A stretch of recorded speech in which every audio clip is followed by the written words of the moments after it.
Hello, everyone, and welcome to another episode of That 80s Child, the Generation Y. And my name is Gabrielle. The evolution of gaming. That is certainly nostalgic, if I do say so myself. I don't know about you, but games have always been a big part of my life. If not for just passing the time and the enjoyment of it, and being able to bring friends together, friends and family, to play along with you. But it also served me, anyway, later on in life, a way of escaping reality. With immersive storytelling, with being part of the actual story, especially RPGs, which I'm very partial to, it just allowed you to just get away, be a hero, or whatever it is that you like, and then just let it all out instead of it having to be tense all the time and living life like we all do. So some game systems, just to name a few: the Atari, the NES, the Super NES, the Game Boy, Sega Game Gear, the PlayStation in all its incarnations, the Xbox, again, all of its incarnations, the Nintendo DS, the 3DS, the PSP, the Wii, the Dreamcast, the Switch. I can go on and on. These are just a few of the things, of the systems that I mentioned, because these are the ones that I've owned either previously or currently own. I know that there's Nintendo 64, the Sega Saturn, the Sega Genesis. I didn't actually have those. We kind of hit a dry spell for a little while between the Super Nintendo and the Game Boy, all the way up until the PlayStation and the GameCube. For a little while, we just didn't buy console games. But before we get into all of those, let me talk about going to the arcade. Now, I don't know about you, but I know that every time I would go out somewhere, I would look for an arcade. If it wasn't for the mall, a strip mall, a casino, the boardwalk, there were arcades everywhere. And I know that there are some out there now, but it's just not the same. The games aren't the same. The feeling isn't the same. Majority of the time, it feels empty and just not as fun as it used to be. The one that I particularly remember was when we would go down the shore. It would mainly be in Atlantic City because my dad loved the showboat. Pretty much grew up there. While he would be gambling on the casino floor, my mom, my brother, and I would be walking the boards, getting our saltwater taffy, enjoying the ocean breezes. And it didn't even have to be during the summertime. It would be pretty much all year round. And you'd pass by the steel pier. If it's in the summertime, it's in full swing. If not, it's kind of dormant. But towards the end of the casino row of the boardwalk, there was Ocean One. Currently, it serves as a type of mall for higher end products, which I'm a little saddened that it changed, but I understand that things have to move forward like everything else. But I think I haven't been into that place since it's changed, so I'm only one person, but it's an interesting thing to see if there's more people that go in or don't. So before, it had a whole lot of different little stores that sold tchotchkes, casino memorabilia, clothes, books, you name it, it was in there. And when you would go to the very end, they had like wall-to-wall windows because it was called Ocean One, and it literally was a pier that went out and you were on the ocean. It was beautiful. And before you hit those windows, there was a huge arcade. And in the arcade, you had pinball machines, you had a shooting gallery, which was pretty cool because it was like a saloon. Kind of creepy, the mannequins that they had in there, but it was still awesome. When they upgraded a little bit later on, they had a carousel that was the claw machines that I absolutely loved. They were something that I was pretty good at, and depending on what they had in there, I could probably make a killing. skee ball, games like Rampage, Mortal Kombat, just to name a few. And not only did you get to play air hockey and all that stuff with your friends, your family, and whomever else, but you would get tickets, and then if you made out well, you could pick out some really awesome things that they had for the toy selection. Sometimes they were kind of cheap, but it depends on how many tickets you had. Sometimes you could have a bigger ticket item. It depended how well you did.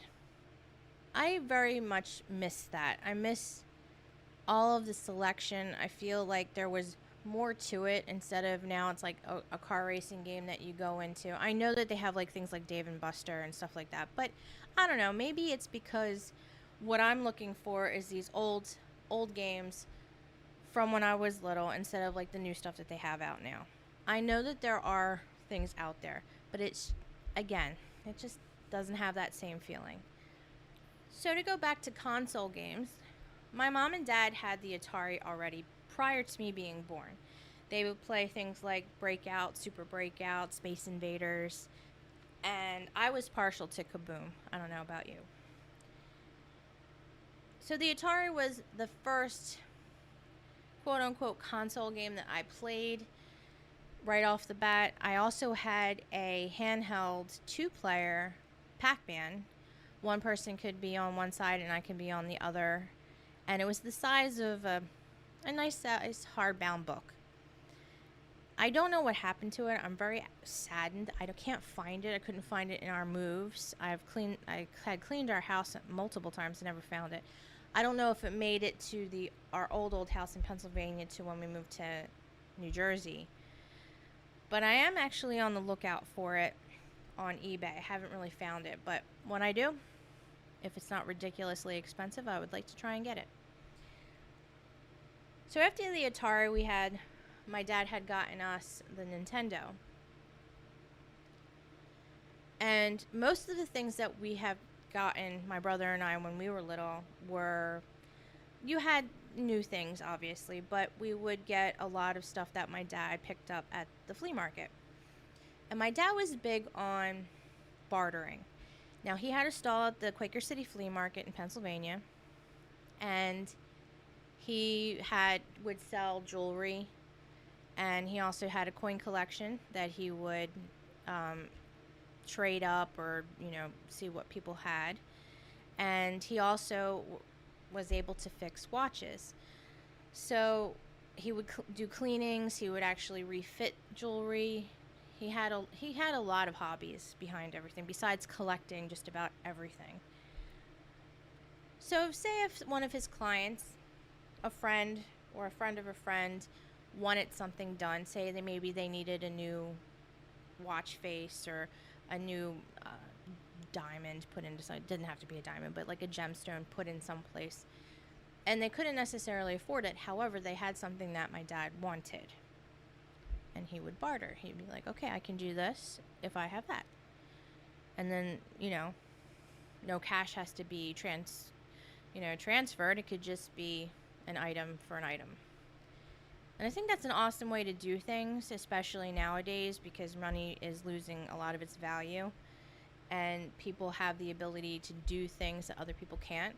So to be able to, go back in the day, when that's all you would do is barter for trade and work, maybe that's what we need to do or go back to. But I digress.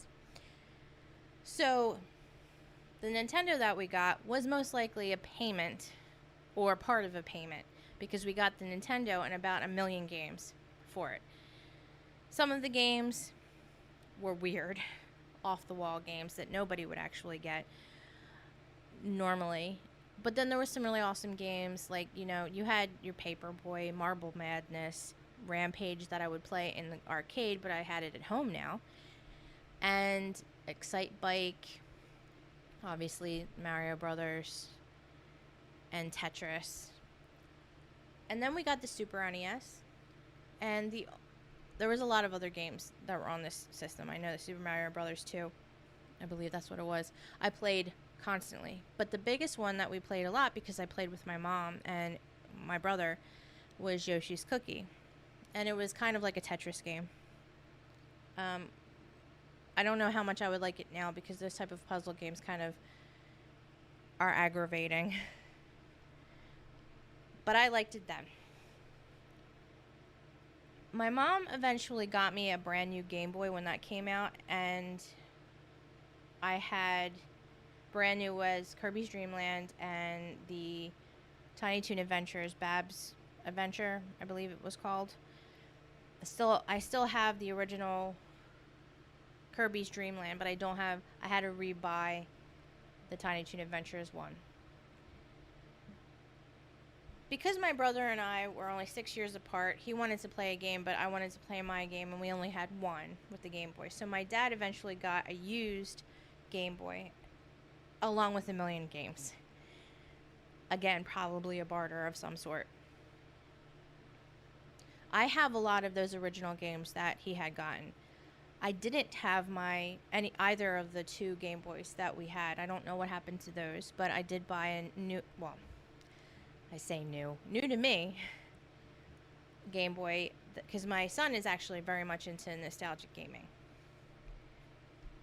And I think a lot of it has to do with some of these YouTubers that he watches that go back and review old games.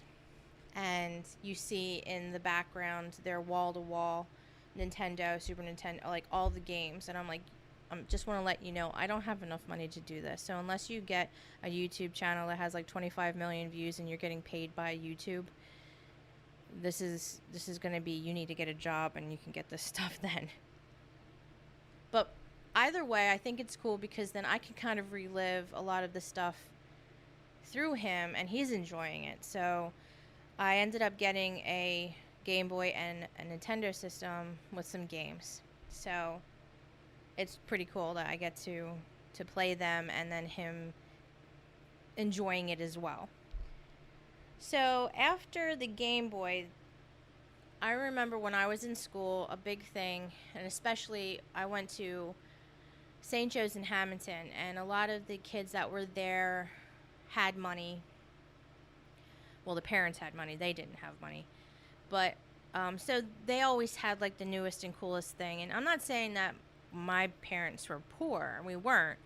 It's just that my dad was one of those people, like, if I can get it, I'll get it, but I'm not going to get you everything that you want. I have other things that I need to pay. You know, like, he was just not, you're not going to have all of the newest and the coolest things right off the bat. Eventually, maybe. So the newest thing that was going around and everybody's like, oh my God, I must see it, is the Sega Game Gear, because it was handheld, it was in color, Sega, so you had Sonic and all of that. I got it years later when no one cared, but I had it, and the only games that I had and that I can recall that I had on it were Ristar and a blackjack game, mainly because my dad liked any and all casino games. So like the handheld, like Tiger games that were slot machines or poker or blackjack. That's what he liked. So I think it was a vast waste of money and batteries for the Game Gear personally. But at the time, you know, you're a kid. You're like, I need to have this. Granted, it took me like probably 5 years after the fact, but I got it. And then we took a little bit of a break for games. Like I said, I didn't get the Nintendo 64. I didn't get the Sega Saturn, the Sega Genesis. I didn't get any of those. And I don't know. I guess maybe we were just fine with what we had. We also had the computer. So when the computer first came out not first came out, but was in 1995, 96 when everybody had AOL and stuff like that, we had our computer, and I think that's kind of what took our attention away from console gaming for a little while, to the point where I just didn't want anything. I was like playing solitaire on the computer. But anyhow, so after that, it was the PlayStation 1 and the GameCube. Those were the two big ones that we got. And then eventually we got the Xbox, but it was the PlayStation and the GameCube that we got first. PlayStation was Oddworld and Need for Speed. GameCube was Animal Crossing, Need for Speed Hot Pursuit, and Luigi's Mansion. Those were the big games for me that I loved. Oh, and Jet Moto. Jet Moto 2 was a great game. So, and the Xbox was mainly, my brother played more of the Xbox, and that was Halo mostly. So I would play with him on that. And let me tell you, playing that game jaded me to the whole idea of playing online with other people, like random individuals. So you could go on there with your friends, but then you had to listen to all these other people over there, and most of them were like 5 years old, screaming obscenities at you, saying some really nasty stuff to you. And you're like, I can't really yell at this kid because I'm 10 times older than them, and where are their parents? And why aren't they being told to shut up and not say things? So my brother and Halo just made it to the point where I just didn't want to play any multiplayer games with people I didn't know, especially 5-year-old kids who obviously had nothing better to do with their lives. But anyhow, then you had the DS, the PSP, and I could go into great detail about every single game that we had and that I play and that I love. But I think what I'm going to do with that, because it's such a vast topic, I can't just cover it all in like a 30-minute period and just kind of touch the surface on it. I just wanted to do like the older systems and then work my way up to what we have now. But I think what I'm going to do is I'm going to actually have a separate little mini offshoot of the episodes that will be gaming. And I think I want to bring my son on there because he can discuss something that I don't play, and I can discuss something that I do play, obviously. So it'll be more diverse because he plays a lot of different games that I don't necessarily play. So I think it'll be interesting, and I kind of want to do a test run soon to see how that goes. So he has to pick a game, and I'll pick a game, and then he'll discuss it and tell you what he likes about it, if he recommends it, and then same with me. So yeah, that's something to think about, something to look forward to. So putting aside the console games, we have the PC. Now I know there's a lot of people, it's like a PC versus console gaming debate. Some think that PC gaming is a lot better than console gaming. For me, it doesn't matter because I like gaming in general. It doesn't necessarily have to be one or the other. I will play it on both. I do have to say that the keyboard controls are a little convoluted for me. I just want a straightforward, let me just keep pounding a button so it hits things.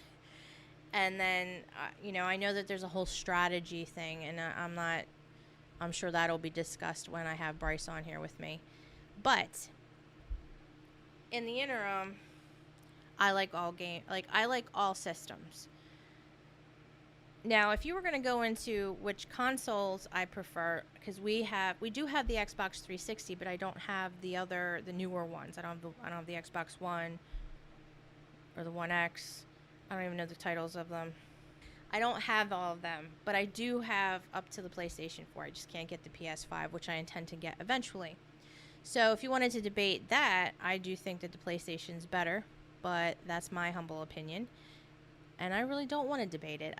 That's what I think, that's my opinion, and you can think what you want. So on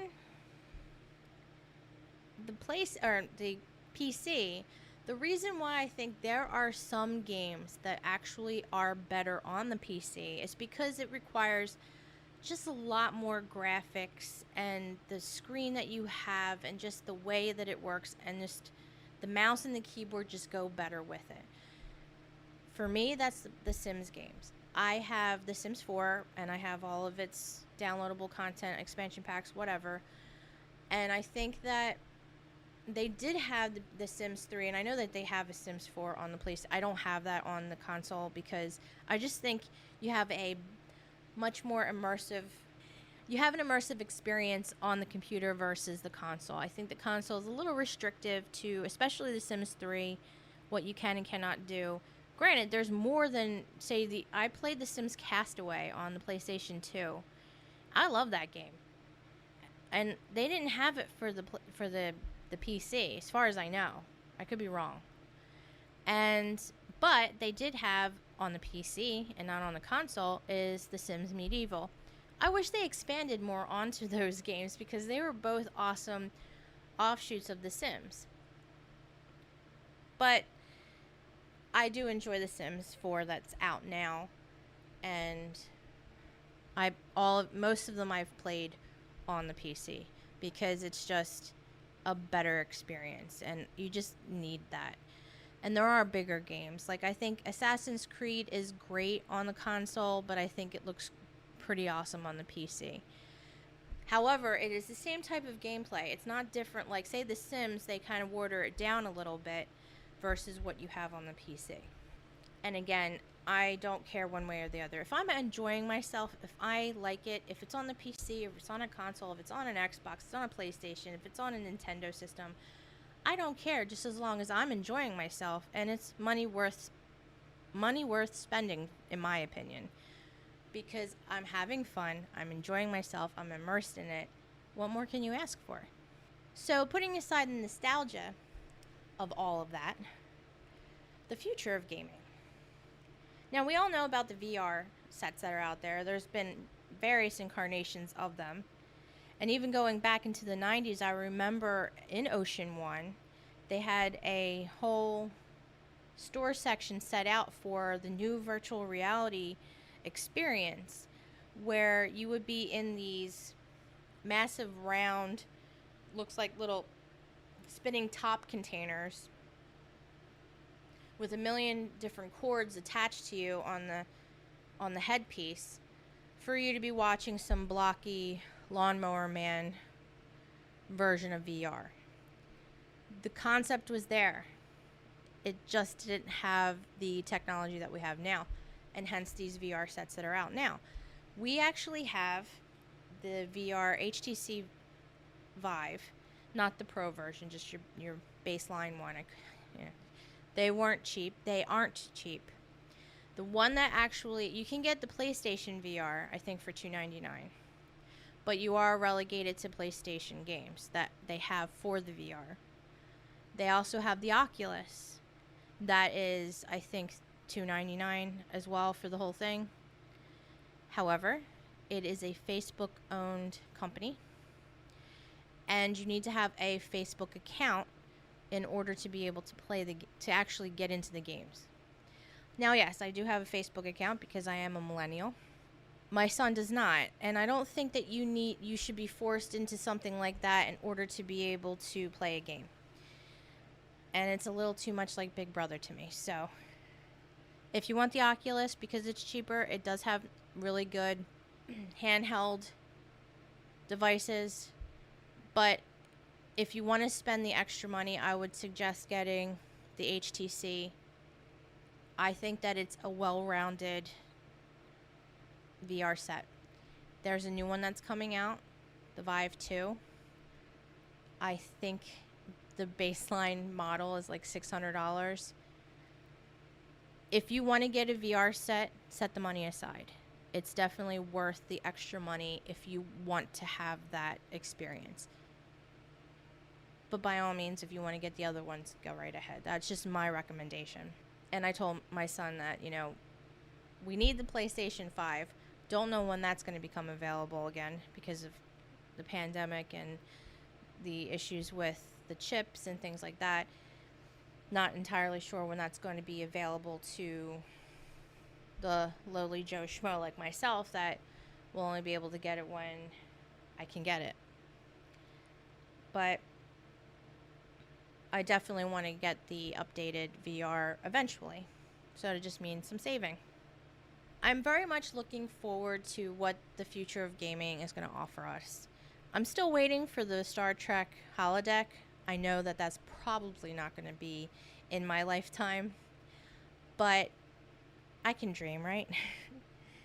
And if you don't know what the Star Trek holodeck is, just look it up. It's like you're in they go into a room that's supposed to be, it's like all holograms, that you create, that you can touch and feel and stuff like that, and you can create any type of environment, whether you want to be in the forest, you want to be on the side of a cliff, you want to be in a bar, you want to be in a dance floor, like whatever you want, it can be created. Or you can even relive like a period piece novel or something like that. I know like in Star Trek Next Generation they always did Sherlock Holmes and the detective novels that Captain Picard always would read. And then in Star Trek Voyager, she would do, I forget, Wuthering Heights. No, it wasn't Wuthering Heights. It was one of the Bronte sister books. But anyway, so yeah, it was,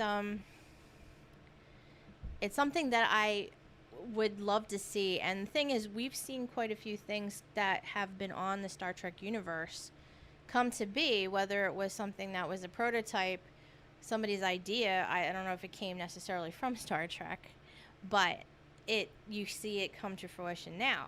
So when am I going to get my holodeck? Yeah. So future of gaming, holodeck Star Trek, maybe? Otherwise, I know that the VR is definitely going to be more advanced as the years go by. I know they already have things that can kind of have sensors to feel like if you're punched or whatever. And if you ever seen the movie or read the book Ready Player One, they have full body suits where you can feel things, and like that immersiveness in VR, like that could be something that we could see.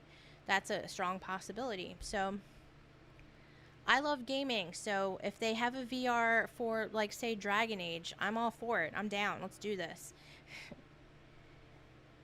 So yeah, so the evolution of gaming, there's a lot that's happened since the Atari and since before that, and I really, really am so happy to be living in a world that has it, because it just gives you, like I said, a forum to escape from, to enjoy, to have fun, and you don't need to really do much for it. You just pop in a disc or just boot it up and play, and it's great.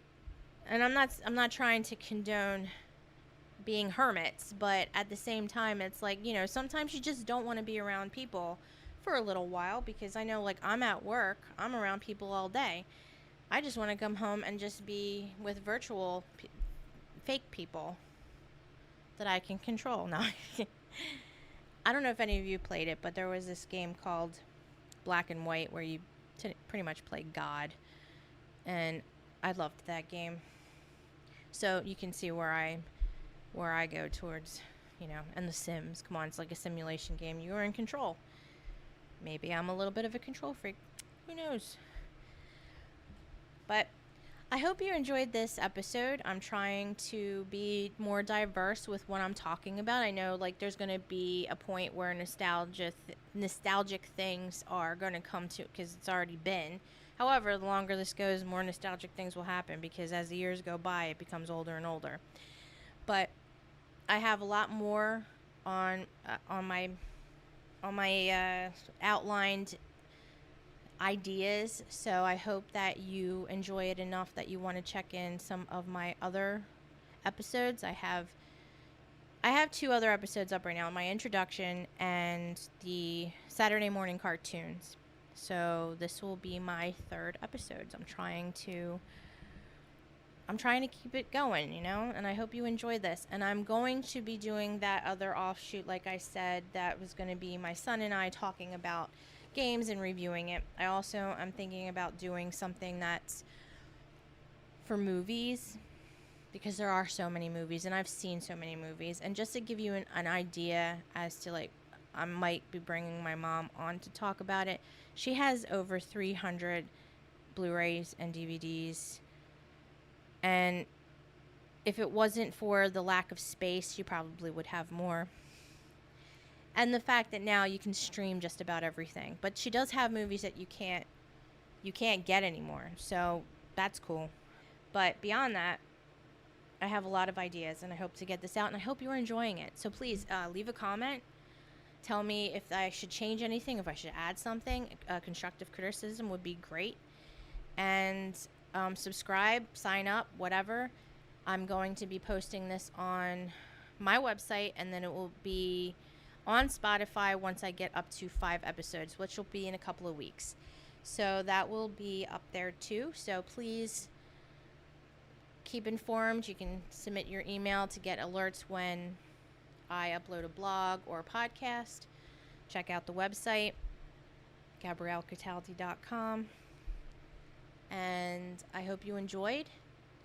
And this is Gabrielle with That 80s Child, the Generation Y, signing off.